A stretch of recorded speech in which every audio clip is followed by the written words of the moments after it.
Are you ready for 2023 to just be over? You, like a lot of real estate professionals, had kind of an interesting year. Today, we're going to dive into the year that was, what we can take from it, and where we're going moving forward. So stay tuned. I'm excited for this one. What's up, guys? Jeremy Kane, Real Estate Agent Playbook, both on the podcast and YouTube. You know what to do there, but today we're going to get right into it. We're going to talk about the three key things that I think happened in the real estate market as it pertains to us as agents, and we're going to dive in. But while you're here, if you hear something I say, throw a thumbs up. But also love your comments. Give me, one word that describes your 2023 as a real estate agent so we can help grow this community and we can help others realize that there's someone else going through exactly what they are out there in our industry. So let's get into it. First and foremost, we all know that 2023 marked a ton of market resilience and economic shifts. If you remember, everybody was talking about this early May date, May 10th, I believe, where the Fed was going to signal the end of inflation. They were going to quit raising the Fed rate, and that was going to celebrate in the markets. That was going to be one of the best days in the real estate mortgage industry market. Well, turns out that didn't quite happen. It did happen at the end of the year, so to speak, and the markets did react like they said they would.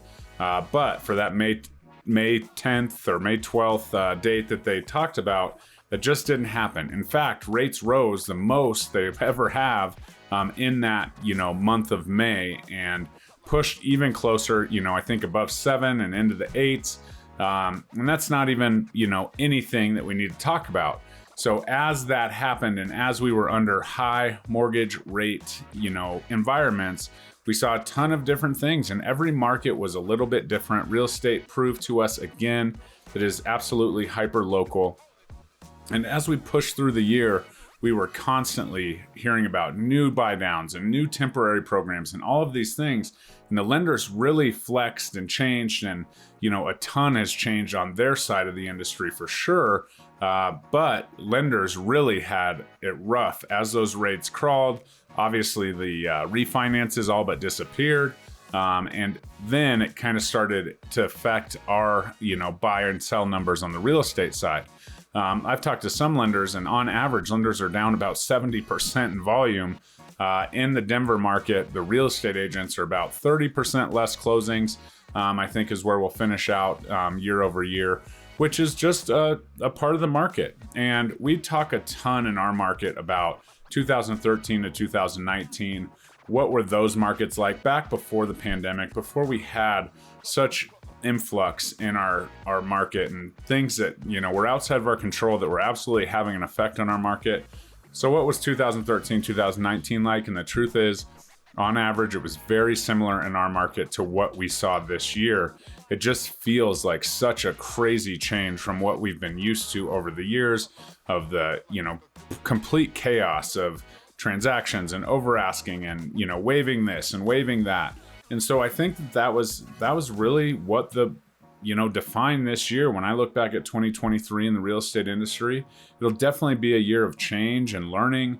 I learned more this year about the mortgage industry than I ever wanted to or have. But also, it brought to the point where we have to, as agents, be market proof. Right? You talk about recession proofing your business and all this. We as agents need to be market proof, and we need to learn how to adjust on the fly, change our business if it's needed, and, really just stay in the fight. 60, 70,000 agents leaving the industry because it just got a little bit hard. And the truth is that a lot of people got into the real estate industry as kind of a side hustle or whatever. And so that number, although it sounds massive and huge, those people weren't doing a ton of transactions and weren't doing the day-to-day that maybe we would think they were doing. So that's 2023 in a nutshell as far as that goes. This will definitely, define, my 2023 is how that was, and just a year of change and opportunity, right? We had to really sharpen our skills as agents to understand what was a good deal, what was a bad deal, what made sense for our clients, and really dive deep. Right? It wasn't just like, okay, you want to buy a house, let's go. Oh man, we have to compete. This is what we have to do. It was like, okay, what are your plans? What's the strategy? And not to say that that wasn't a part of my business in the beginning, in the crazy years, but it definitely sharpened our saw, was a word I used a ton on this channel, on the podcast, as well as with my agents that I coach and teach and, kind of hopefully lift up and mastermind together, because it was a year of that. What's going on? What's going on in your market up there? And as we kind of adapted and we all made it through, we had to step back and look at, okay, what's this specific client's need? Because this market, we need to find the clients that fit into that specific market so that we can be of assistance to them and put them in the proper places and help them, guide them along in their journey. Because just when it gets hard and when it gets a little more expensive, we can't just wash our hands and be like, well, maybe next year, maybe you should have listened to me before. So we tightened that up. We sharpened our saw. I know that we got a lot better at conversations and really diving into specifics with our clients and what we could actually do to serve them. And that really is 2023 in a nutshell. But we were absolutely resilient in our pursuit of flexibility and being flexible. We saw an immediate return to our market of inspection negotiations, appraisal issues, and honestly, like contracts falling apart at different times, right?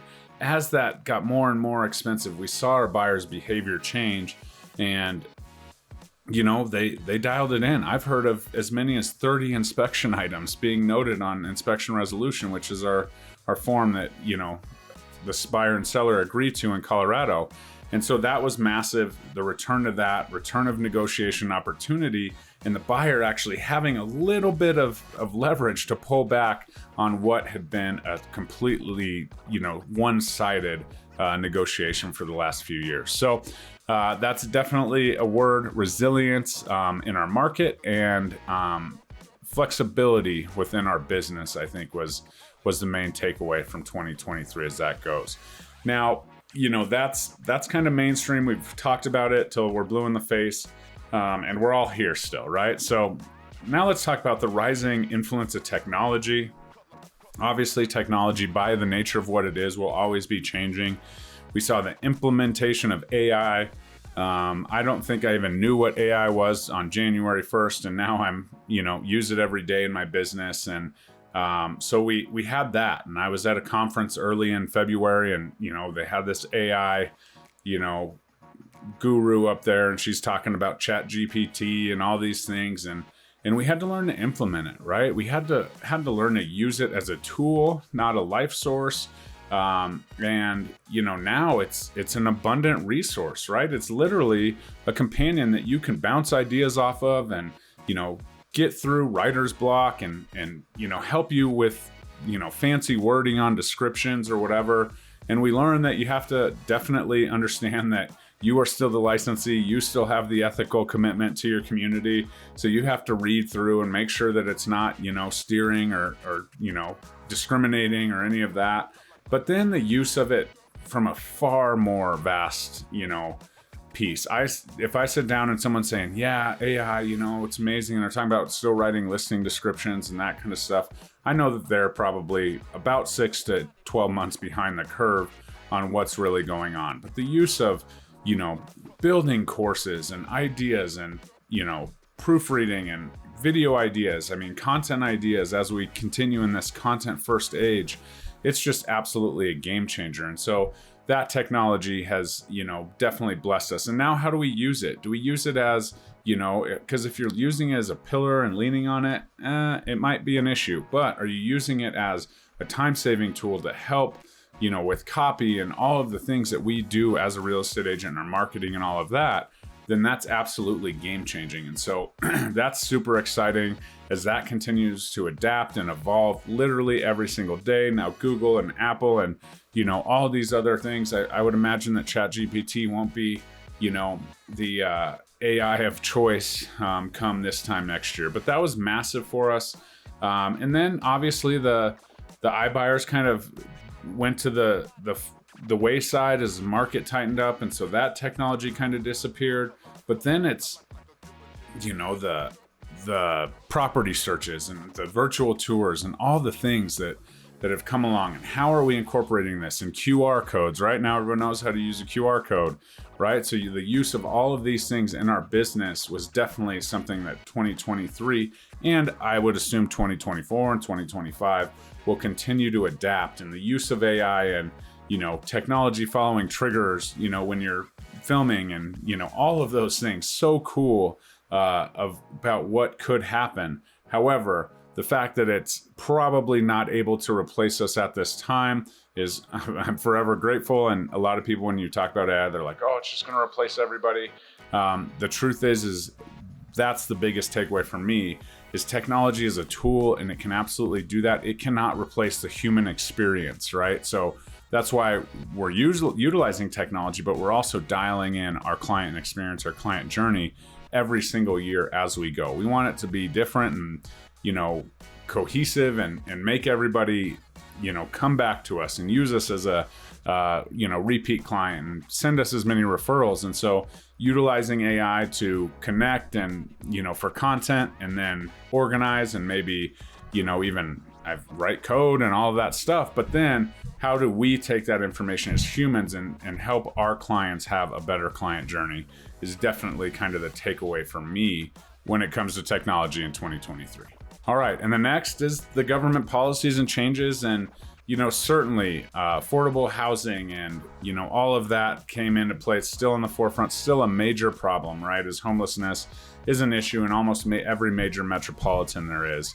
And so that is one side of it, and how we do that and how we solve it and how it affects our ability as landlords to be, private investors and all of that. Absolutely one thing. And then without, going too far into this, the short-term rental market, the big crash that everyone was talking about on social media, and the completely, kind of pullback from that, the rise of midterm renting and, for nurses and corporate and all of that is absolutely massive. Some of those short-termers were able to convert into midterm. Some of them had to sell. But to understand that, the short-term market had been so hot and so crazy through the pandemic years, and people were getting in and having an absolute, chaos as far as, how much income they were making and what they were doing and turning this out, and how much, vacancies they didn't have. That quickly became oversaturated. People started traveling less, so there was less opportunity to, be fully booked. And so that was a big, thing early on. And people were talking about, oh, this is going to bring back, all of the vacation spots, inventory, and all of the things. Turns out a lot of them just converted to midterm or long-term. But if they did get out, there's still people making money in the short-term industry. Absolutely. And so that's absolutely still part of it. But this was definitely a headline early on in 2023 that we've seemed to work through. And as always, real estate gives you options. So that's part of that. And then we obviously had, towards the end of the year, the real estate commission lawsuits that have become pretty much headline news all across the board, from the, verdict of siding with the plaintiffs over, the Missouri case and how we think that might change. And then that, attorney walking out of the courtroom and filing, a much larger suit against some different companies. I think that we all were really freaked out at that moment, right? Buyers agents are gone, whatever. Now, about a month removed from that at the time of this recording, we realize that things haven't really changed that much yet. There's still a ton of appeals to be had. There's still a ton of things to work out with this. From NAR saying that they have really good, standing on their appeals and all of that. And so that made us step back and think, like, okay, what do we want from this? How are we going to get paid? And again, back to that conversation piece, right? Back to having conversations with our clients, communicating with our clients, like I talked about in point one already. Now we have, to have these conversations about how we get paid. And that might be a little more uncomfortable when you're talking about your money versus their money. But as real estate agents, that's exactly what we have to do. Again, circling back to the technology and building those client journeys and having that human touch, because ultimately there will be a path, and there already is a path. They're easier or cheaper, but they didn't take hold, right? There's not more FSBOs than properties listed in the MLS, because our consumer as a whole, values what we do. And now we just have to have those conversations, which I was having already. Colorado's contracts are pretty advanced, and as far as that goes, right? We have to have a conversation about where people's money are going. But, I talk to agents all over the country, right? And they're like, well, do you use a buyer agency form and all of that? So absolutely something that will be a part of our industry moving forward, and something to keep an eye on. But definitely, as the months gone on, about a month ago, they made that decision. It's definitely become less and less of a hot topic while they sort everything out and go from there. However, as an agent, you need to be making sure that you're dialing in your systems, your processes, your scripts, so that you're ready for that when that does come back. Because as these appeals come out, and things will change that haven't already, but definitely 2023 was a year of a ton of, a lot of negative things, right? But there were some definite positive things as we continued to push through, as, different partnerships were formed, and everything that we did as agents together, collaborations and Facebook groups and all of the like. Ultimately, the real estate agent community will continue to push on, and it's filled with so many people who, care so much about helping others and all of that. And so continue to do that and continue to build your brand, and take this holiday season to, definitely look back, but don't be so stressed out about what happened. Like, we made it through. If you're standing at this point, you're still watching Real Estate Agents talk to real estate agents, you've made it. So now what did we learn? Like, think about how far we've come, and our ability to have tough conversations, our ability to understand the market, our ability to advise our clients, and take that and move forward and absolutely launch into 2024. Now, I will be releasing on Christmas Day my 2024 market predictions and predictions for our industry. And I hope that you can watch that. Definitely don't take time away from your family to do that, but that'll be there. Throw me a like, give me a subscribe so that you're notified when that video or other videos come out. And we can absolutely do this together. We're in this together. If you ever need anything from me, I'm here for you.